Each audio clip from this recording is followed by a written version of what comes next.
ગુજરાતી ભાષાના સહાયક શિક્ષકો વધારવાની માંગ કરવામાં આવી છે।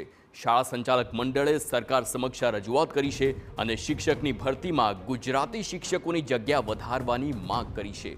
ધોરણ 10 અને 12માં સૌથી વધુ વિદ્યાર્થી ગુજરાતીમાં નાપાસ થાય છે તેમ મંડળનું જણાવવું છે અને માતૃભાષામાં બાળકોને તૈયાર કરવા ગુજરાતી શિક્ષકોની જગ્યા વધારવા માંગ કરવામાં આવી છે। એટલે કે જો માતૃભાષામાં શિક્ષણ વધારવું હશે તો ગુજરાતી શિક્ષકો જોઈશે જ તેમ જણાવવામાં આવ્યું છે।